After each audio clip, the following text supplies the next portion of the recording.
નમસ્કાર દોસ્તો, એક કહેવત છે માં તે માં બાકી વગડા ના વા. આ કહેવત હવે ખોટી પડી રહી છે, કારણ કે એવી ખોફનાક અને દર્દનાક ઘટના છે જે સામે આવી છે, જે માં અને દીકરીના સંબંધોને કલંકિત કરનારી આ ઘટના છે તે પ્રકાશમાં આવી છે, જેણે ખળભળાટ મચાવ્યો છે. એક માં છે જે પોતાના દીકરાને બચાવવા માટે પોતાની દીકરીનું બલિદાન આપે છે, અને આ બલિદાન આપ્યા બાદ જે પડદો રહસ્ય ઉપરથી ખુલે છે તેને લઈને સમગ્ર દેશમાં ખળભળાટ મચ્યો છે. આખરે કોણ છે એમાં? શું કર્યું તેણે પોતાની દીકરી સાથે, અને કોણ એ દીકરો હતો જેના માટે બહેનનું બલિદાન દેવામાં આવ્યું છે? આ તમામ મુદ્દે વાત કરીએ, વિડીયોની શરૂઆત કરીએ. નમસ્કાર દોસ્તો, હું છું દિલીપ મોરી અને આપ જોઈ રહ્યા છો નમસ્તે ગેર. આપણા દેશનું ઝારખંડ અને ઝારખંડનું હજારીબાગ કરીને એક વિસ્તાર છે. આ વિસ્તારનું કુસુંબા કરીને એક ગામ છે. આ ગામની અંદર એક રેશમા દેવી નામની મહિલા છે જે પોતાના પરિવારની સાથે રહેતી હોય છે. આ રેશમા દેવીને દીકરી છે, દીકરો છે, નાનો દીકરો છે જે બીમાર રહેતો હતો, પરંતુ રેશમા દેવી જે પોતાના દીકરાને સ્વસ્થ બનાવવા માટે ડોક્ટરો કરતાં તાંત્રિકોમાં વધુ માનતા હતા, કારણ કે તેની અંદર અંધશ્રદ્ધા હતી. અને આ જ ગામની એક રહેવાસી છે શાંતિ દેવી, જે તાંત્રિક છે, જેના કારણે આ રેશમા દેવી છે તે શાંતિ દેવી પાસે જાય છે અને કહે છે કે તેના દીકરો બીમાર રહે છે, ઘરમાં કંઈ સમૂહ નથી રહેતું. આ તાંત્રિક મહિલા તેને સલાહ આપે છે કે પૂજા કરવી પડશે. 250 રૂપિયા, 251 રૂપિયાની અંદર તે પૂજા કરે છે, અને ત્યારબાદ કહે છે કે તારા દીકરાને અગર બચાવવું હોય, અગર સારું કરવું હોય તો એક કુંવારી કન્યાની બલિ આપવાની રહેશે. હવે શોધ થાય છે કુંવારી કન્યાની, અને તે પણ અષ્ટમીના દિવસે, મતલબ કે જે દિવસે શ્રીરામનો જન્મદિવસ હતો, અને એ જ દિવસે, મતલબ કે રામનવમીના દિવસે જ્યારે દેશભરના લોકો છે તે આસ્થા સાથે એ ઉજવણી કરી રહ્યા હતા, એ દિવસે આ તાંત્રિક છે તેને કુંવારી કન્યાને બલિ ચડાવવાની હતી.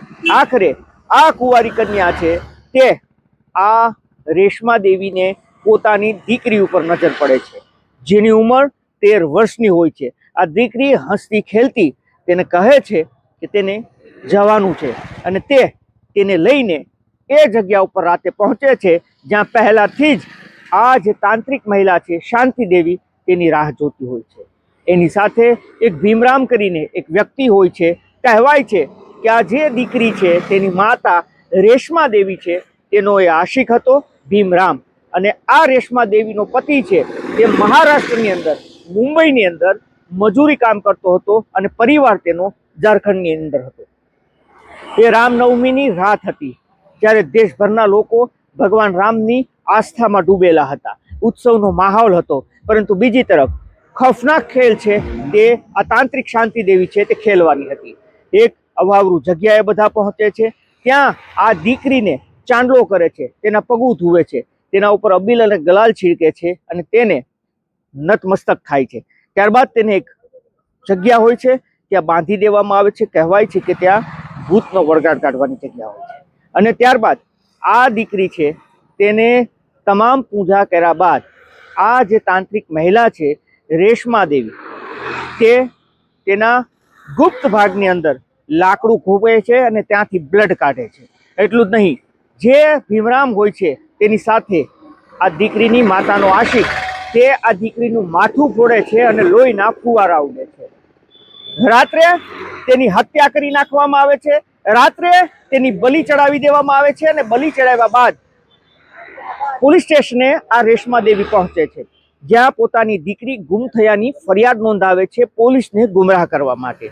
પોલીસ 13 વર્ષની દીકરી હતી, તેથી સમગ્ર મામલો ગંભીરતાથી લે છે. બીજા દિવસે ડેડ બોડી મળે છે ભયાનક સ્થિતિની અંદર. પોલીસ તેનું પીએમ કરાવવામાં આવે છે. આ જે રેશમા દેવી અને તેનો આશિક ભીમરામ હતો, એવું કહે છે કે આ દીકરી સાથે દુષ્કર્મ થયું છે, કોઈએ ખોટું કર્યું છે, પોલીસને ઊંધા રવાડે ચડાવવામાં આવે છે. પરંતુ પીએમ રિપોર્ટની અંદર ખૂબ ચોંકાવનારા ખુલાસા થાય છે. એવી પણ ચર્ચાઓ હતી કે આ દીકરીની આંખો કાઢી લેવામાં આવી હતી, તેની જીભ કાઢી લેવામાં આવી હતી, તેનો અનેક ભાગો એવા છે જેને ચીરી નાખવામાં આવ્યા હતા. પરંતુ ન તો પોસ્ટમોર્ટમ રિપોર્ટની અંદર એના ઉપર દુષ્કર્મ આવ્યું, ન તો એની જીભ ગાયબ હતી, ન તો તેની આંખો કાઢી હતી, પરંતુ સામે આવ્યું કે તેના ગુપ્ત ભાગની અંદર લાકડું ભોંકવામાં આવ્યું હતું, તેનું માથું છે તેને એક ઝાટકે ફોડી નાખવામાં આવ્યું હતું અને ત્યારબાદ પોલીસ છે તે આ ત્રણેયની શરૂ કરે છે. જે શાંતિ દેવી જે તાંત્રિક છે તે 55 વર્ષની ઉંમરની છે, તેને દબોચી લેવામાં આવે છે. જે આ દીકરીની માતા રેશમા દેવી છે તેને પણ ઝડપી પાડવામાં આવે છે અને આ રેશમા દેવીનો જે આશિક છે ભીમરામ, તેને પણ પકડી લેવામાં આવે છે અને ત્રણેયની સામે પોલીસ કાયદેસરની કાર્યવાહી હાથ ધરે છે. હવે આ રાજ્યની અંદર લોકો છે તેને બળવો કર્યો છે. તેમનું કહેવું છે, લોકો માંગ કરી રહ્યા છે કે દીકરીની બલી આપનાર આ ત્રણેય લોકોની ફાંસીની સજા સંભળાવવામાં આવે. લોકો રસ્તા ઉપર ઉતરી આવ્યા છે. ત્યાંની એક લોકલ પાર્ટી છે તેણે આ સમગ્ર મામલે રોષ ઠાલવ્યો છે.